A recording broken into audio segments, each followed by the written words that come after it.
6 août 1945, 8h15 du matin, les rues sont pleines, la vie suit son cours aussi bien qu'elle peut le faire dans un pays soumis aux restrictions de la guerre. C'est une ville bâtie de bois comme il en existe bien d'autres au Japon, mais il se dit que c'est pour cela qu'elle a été choisie, parce que le bois brûle, parce qu'il est plus facile à démolir et les dégâts n'en seront que plus impressionnants. Peu de monde remarque les 2 avions américains qui transitent à haute altitude, et sans avertissement, c'est un éclat aveuglant, aussitôt suivi d'un grondement assourdissant. L'explosion se produit au-dessus de l'hôpital de Shima en plein centre-ville, dont les patients et le personnel sont tués instantanément. Dans le reste de la ville, tous sont jetés à terre ou projetés au loin par l'onde de choc. Partout, ce sont les pierres qui volent, les maisons pulvérisées. 1/3 des habitants meurent sur le coup, puis vient la tempête de flammes. Dans un rayon de 2 km, l'incendie achève le travail en ravageant les quelques maisons qui ont tenu le coup. Little Boy vient de frapper, les États-Unis viennent d'utiliser pour la première fois l'arme atomique contre une population civile, et le monde prend avec effroi la mesure de ses capacités de destruction inédites, redéfinissant dans le même temps l'équilibre militaire entre les nations. Pour de nombreux historiens, les Américains n'avaient même pas à larguer ces bombes meurtrières, le Japon s'apprêtait à capituler et les centaines de milliers de victimes d'Hiroshima et de Nagasaki ont été sacrifiées pour rien. L'ambition du commandement militaire n'était pas seulement de mettre un point final à la guerre, mais aussi de faire prendre conscience à toute la planète de la réelle puissance de cette arme d'un genre nouveau, une démonstration de force qui a changé la face du monde pour les décennies qui ont suivi. Salut les terriens, Isaac Asimov, l'un des plus grands auteurs de science-fiction de l'histoire, affirmait que tout grand bouleversement de société prenait source dans l'émergence d'une technologie nouvelle. Lorsque les physiciens du projet Manhattan achevèrent les plans de la première arme atomique, ils n'imaginaient peut-être pas à quel point la puissance de leur terrible invention serait si redoutable qu'elle allait engendrer plus de 20 ans de course à l'armement incontrôlée, de terreur et de paranoïa généralisée, pour finalement redéfinir durablement les rapports entre les nations. Le 19 mars de cette année, l'armée russe a annoncé avoir pour la première fois fait usage d'une nouvelle génération d'armes à longue distance, dont les médias ont depuis repris les termes à toutes les sauces, les missiles hypersoniques.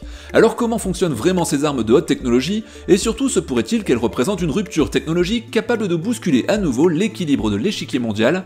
Eh bien c'est ce qu'on va voir aujourd'hui, c'est parti.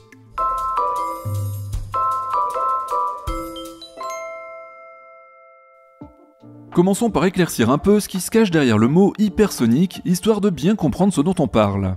Un engin, quel qu'il soit, est dit hypersonique s'il est capable de se déplacer à plus de Mach 5, c'est-à-dire 5 fois la vitesse du son, soit plus de 6000 km/h au niveau de la mer.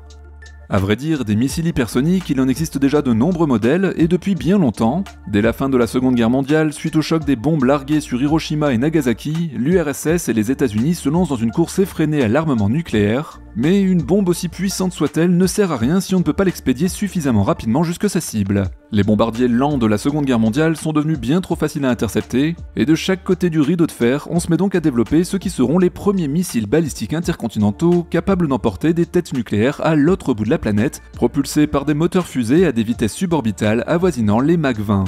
Le tout premier d'entre eux, le R-7 Semyorka soviétique, était donc dès 1956 à proprement parler un missile hypersonique.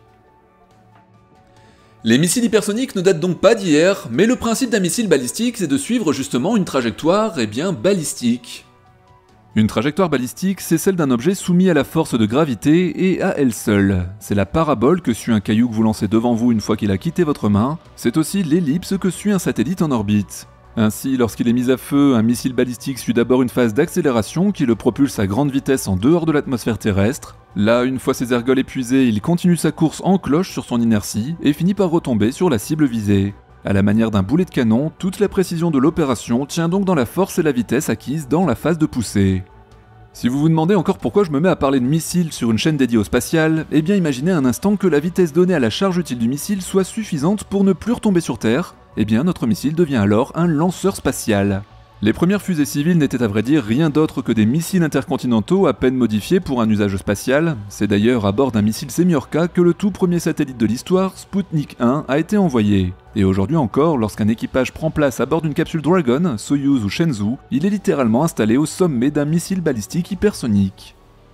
Mais le problème d'une trajectoire balistique, c'est qu'elle est parfaitement prévisible. Le calcul de la parabole parcourue par un objet lancé en l'air, c'est des maths niveau lycée. Et par conséquent, une fois un missile balistique repéré par les radars adverses, il ne faut que quelques instants à un ordinateur pour déduire de sa trajectoire actuelle à la fois où il va, depuis quel point il a été lancé, et au passage tout le reste de la courbe qu'il va parcourir. Des informations qui de ce fait laissent toute opportunité à la fois de tenter de l'intercepter en vol, un tel missile étant incapable d'esquiver une attaque, mais aussi de répliquer en direction du point de départ. Alors il existe certes des missiles à charge utile multiples, capables de propulser dans le même temps plusieurs têtes nucléaires vers plusieurs cibles simultanément, mais dans les grandes lignes, ça ne change pas grand chose à ce que je viens de dire. Dans tous les cas, s'il s'agit de missiles nucléaires, l'identification claire du pays agresseur aurait pour conséquence immédiate des répliques massives du pays agressé avec son propre arsenal, voire de la communauté internationale tout entière, menant à très court terme à une annihilation totale de l'agresseur, voire à un conflit nucléaire généralisé. C'est précisément ce scénario catastrophe que tout le monde veut éviter à tout prix, qui constitue la clé de voûte du concept de dissuasion nucléaire, et c'est précisément lui qui retient depuis maintenant plus de 70 ans les mains des différents présidents de chaque grande puissance militaire d'appuyer sur le gros bouton rouge. Bon, il y a bien de temps à autre quelques énervés qui menacent de faire usage de leur arsenal, et au premier rang desquels Kim Jong-un en Corée du Nord ou Poutine plus récemment, et il y a bien eu quelques incidents assez critiques pendant les années les plus tendues de la guerre froide, comme celui de la crise des missiles de Cuba en 1962 ou encore en 1983 lorsque les radars russes crurent détecter des lancements américains. Mais le fait est, et on peut s'en réjouir, que jusqu'à présent, personne n'a encore osé franchir le pas d'un affrontement nucléaire. Voilà donc le statu quo dans lequel se trouve le monde encore aujourd'hui, et la raison pour laquelle des missiles balistiques hypersoniques existent depuis maintenant plus d'un demi-siècle sans que personne n'ose jamais s'en servir. Mais bien évidemment, ce ne sont pas de ces fusées héritées du siècle dernier que parlent les journalistes lorsqu'ils utilisent aujourd'hui le terme de missile hypersonique. Ce qui est à l'heure actuelle rassemblé par abus de langage sous le terme missile hypersonique regroupe en fait deux grandes familles d'engins au fonctionnement très différent, principalement développés depuis une dizaine d'années. D'abord, il y a ce qu'on appelle les planeurs hypersoniques. Leur caractéristique principale tient à leur forme dotée de surfaces portantes qui leur permet de prendre appui sur l'air, et c'est cette capacité qui va leur permettre d'adopter un profil de vol très particulier. Ces planeurs, pour leur phase de propulsion initiale, sont installés au sommet de missiles intercontinentaux relativement classiques, chargés de leur fournir une vitesse très élevée tout en les plaçant à la limite haute de l'atmosphère. Une fois libérés, plutôt que de suivre une vaste trajectoire en cloche comme leurs ancêtres balistiques, ils vont effectuer une série de rebonds sur le sommet de l'atmosphère avant de plonger vers leur cible. En cours de route, grâce à leurs appuis aérodynamiques, ils auront eu tout le loisir de changer de direction, d'esquiver des zones critiques et même de brouiller les pistes sur leur destination. Donc ici, en fait, malgré tout ce que l'on nous dit sur la vitesse incroyable de ces armes du futur, ils ne sont pas plus rapides qu'un missile balistique classique. Les frottements atmosphériques qu'ils subissent tout au long de leur vol a même plutôt pour conséquence de les ralentir par rapport à une trajectoire suborbitale plus directe, mais la grosse différence, c'est qu'elles ne suivent justement pas cette fameuse parabole si prévisible. Ils restent à relativement basse altitude, ce qui peut les rendre plus difficiles à suivre par le pays visé du fait de la courbure de la Terre, et surtout, leur cible reste inconnue jusqu'au dernier instant avant l'impact.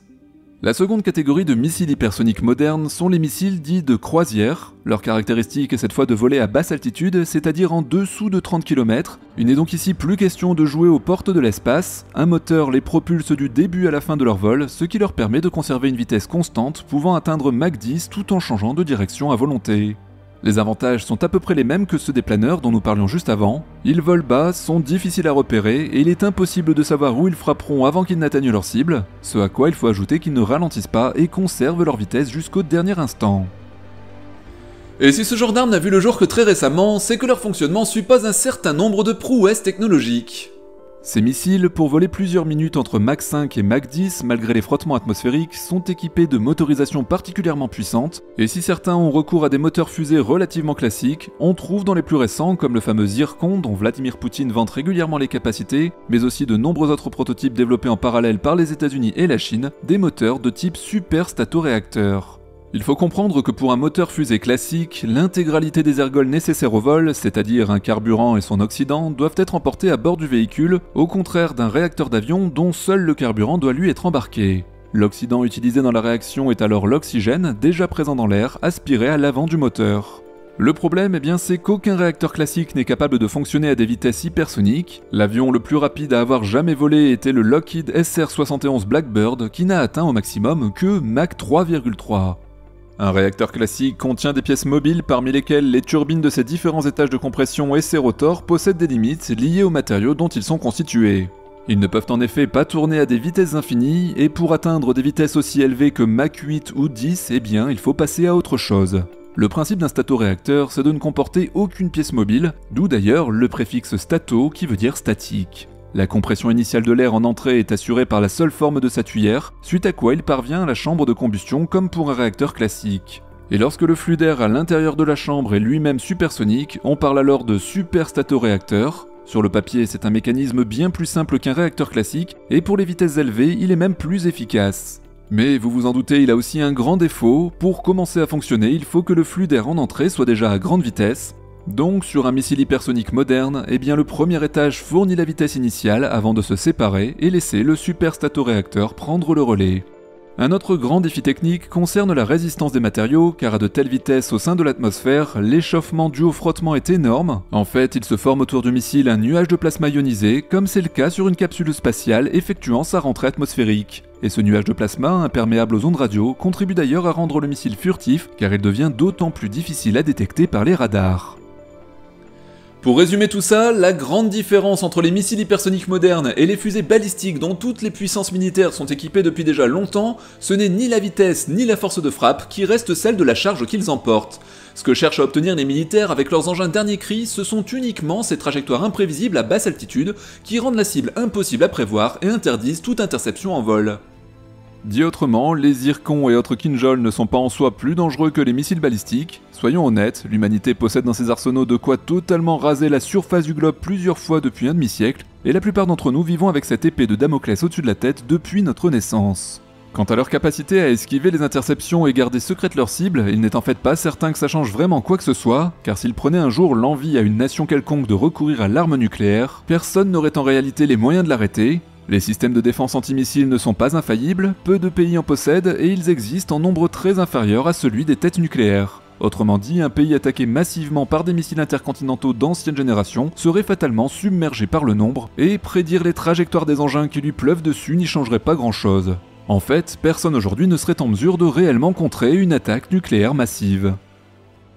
Mais alors, si des armes tout aussi puissantes et inarrêtables existent depuis des décennies, quel est donc le vrai danger que font planer les missiles hypersoniques modernes par rapport à ce qui existe déjà ? Eh bien, le vrai danger, le plus terrible qu'il représente, c'est malheureusement qu'on s'en serve. Si jusque-là, les missiles balistiques, même non nucléaires, n'étaient jamais utilisés sur le terrain, c'est parce qu'il est concrètement impossible de les différencier a priori d'une arme atomique, et la détection du lancement d'un missile intercontinental risquerait tout simplement de provoquer par défaut une réponse atomique généralisée. Ces missiles restent donc du domaine de la dissuasion, bien rangés dans les tubes de leur base de lancement ou de leurs sous-marins. Mais le conflit en Ukraine en a fait la démonstration, il est possible de faire usage d'un missile hypersonique au sens moderne sans réveiller les foudres de la communauté internationale et sans réplique massive comme ce serait le cas pour une frappe nucléaire. Et c'est là que se trouve le vrai dérapage, le plus dangereux, celui de déverrouiller les réticences des commandants militaires à faire usage de missiles ultra rapides et dévastateurs, ce que personne n'osait faire jusque-là.